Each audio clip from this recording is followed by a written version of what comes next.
A história da vida de William Marion Branham. Segunda parte.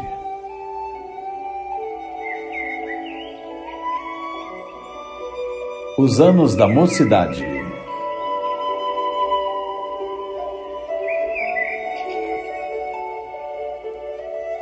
Ao longo de toda a sua vida, o irmão Branham desejou estar no deserto.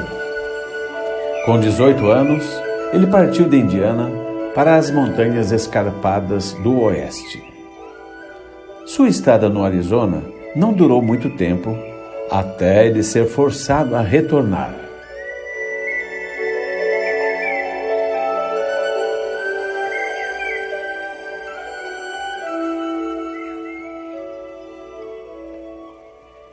Um dia, eu achei ter encontrado uma maneira de me livrar daquele chamado. Eu iria para o oeste trabalhar numa fazenda. Amigo, Deus é tão grande lá quanto é em qualquer lugar. Que você possa tirar proveito da minha experiência. Quando ele chamá-lo, responda-lhe. Numa manhã de setembro do ano de 1927, eu disse para a mamãe que estava indo acampar no Moinho do Túnel, que ficava a cerca de 22 quilômetros de Jeffersonville, onde morávamos naquela época. Eu já tinha planejado uma viagem ao Arizona com alguns amigos. Quando mamãe ouviu falar de mim novamente, eu não estava no Moinho do Túnel, mas em Phoenix, Arizona, fugindo do Deus de amor. A vida na fazenda foi muito boa por um tempo, mas logo tornou-se comum como qualquer outro prazer do mundo. Mas permita-me dizer aqui, louvado seja Deus, que a experiência com Jesus fica cada vez mais doce e nunca se torna comum. Jesus dá perfeita paz e conforto sempre.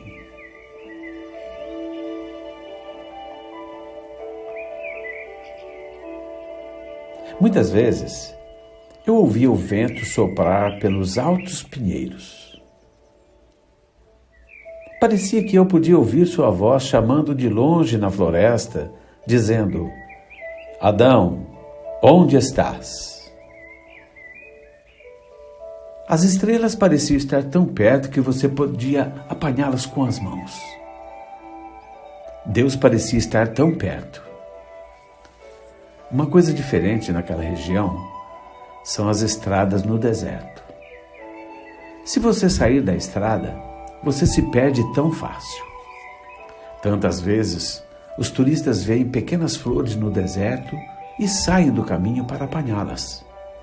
Eles vagam pelo deserto e ficam perdidos. E às vezes morrem de sede. Assim é quanto ao caminho cristão. Deus tem um caminho. Ele fala disso em Isaías capítulo 35. É chamado o caminho da santidade. Muitas vezes, pequenos prazeres do mundo atraem-no para fora do caminho. Então você perde a sua experiência com Deus. No deserto, quando você está perdido, lá por vezes aparece uma miragem. Para pessoas que estão morrendo de sede, a miragem é um rio ou um lago.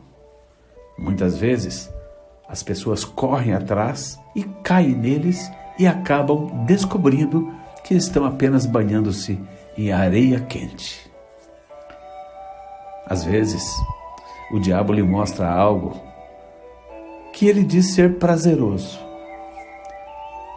Isso é apenas uma miragem, algo que não é real. Se você der ouvidos a isso, vai acabar amontoando angústias sobre sua cabeça. Não dê atenção a ele, caro leitor. Creia em Jesus, que lhe dá água viva para os que têm fome e sede. Um dia, recebi uma carta de casa dizendo-me que um dos meus irmãos estava muito doente. Era Edward, o que vinha depois de mim. Claro que achei que não era grave, de modo que acreditei que ele ficaria bem. Mas uma noite, alguns dias depois, quando eu estava voltando da cidade, Ao passar pelo refeitório da fazenda, vi um papel sobre a mesa. Eu o peguei. Dizia: Bill, venha ao Pasto Norte. Muito importante. Depois que li o bilhete, um amigo e eu fomos caminhando até o pasto.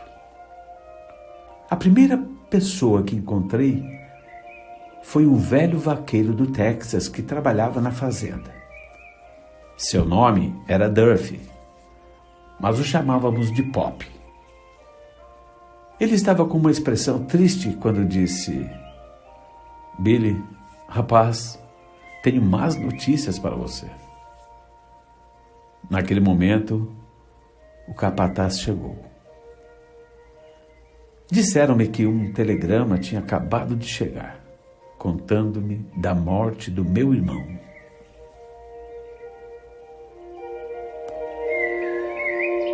Caro amigo, por um momento não pude me mover. Era a primeira morte em nossa família. Mas quero dizer que a primeira coisa que pensei foi se ele estava preparado para morrer. Quando me virei e olhei a pradaria amarela, lágrimas escorreram pelo meu rosto. Como me lembrei de como tínhamos passado juntos por dificuldades quando eram meninos e quão difícil tinha sido para nós. Nós íamos para a escola com pouco para comer. Os dedos ficavam fora dos nossos sapatos e tínhamos que usar casacos velhos presos com alfinetes junto ao pescoço, porque não estávamos usando camisa. Como me lembrei também que um dia a mamãe pôs um pouco de pipoca num pequeno balde para o almoço. Nós não comíamos com o resto das crianças. Não podíamos comprar a comida que elas tinham.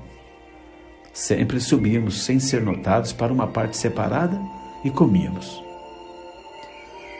Lembro-me do dia em que tínhamos pipoca. Achamos ser um verdadeiro banquete. Então, para garantir a minha parte, eu saí antes do meio-dia e apanhei um bom punhado, antes do meu irmão pegar a sua parte.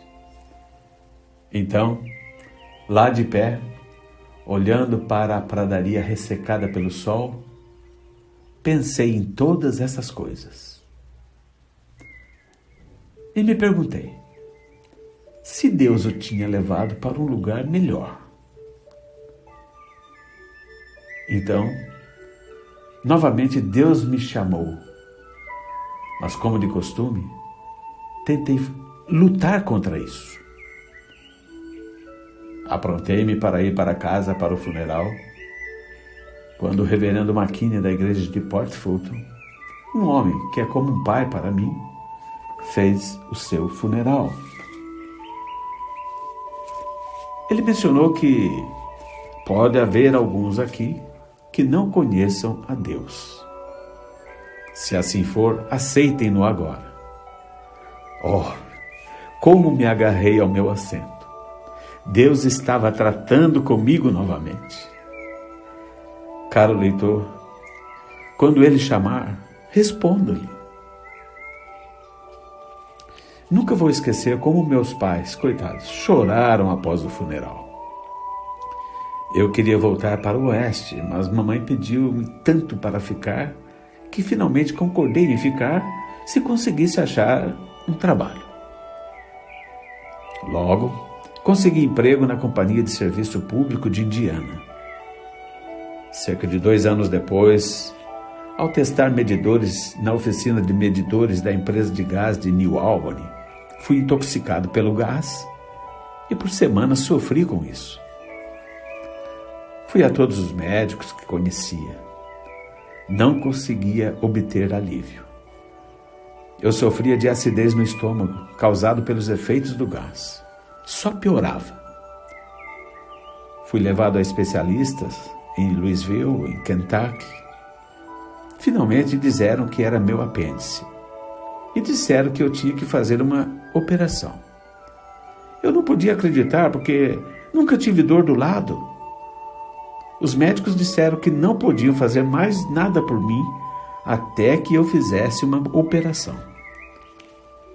Finalmente concordei em fazê-la, mas insisti que usassem anestesia local para que eu pudesse assistir à operação.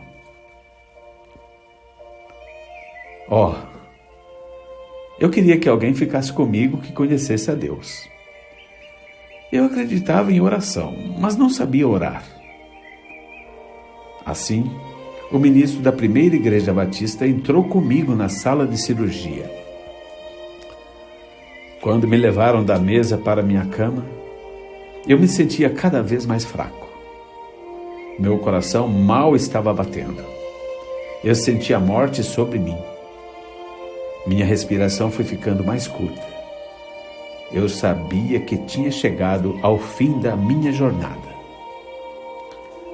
Amigo, espere até chegar aí uma vez.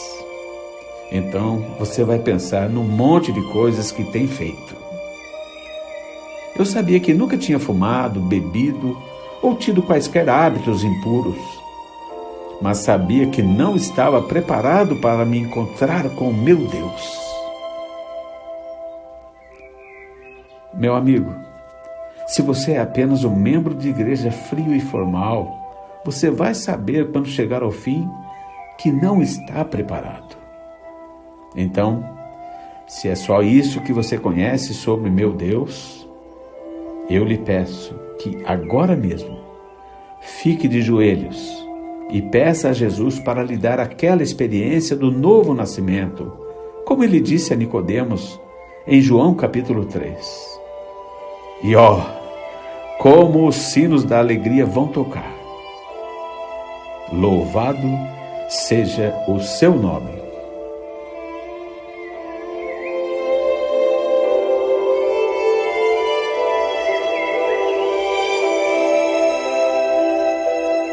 Fim da segunda parte.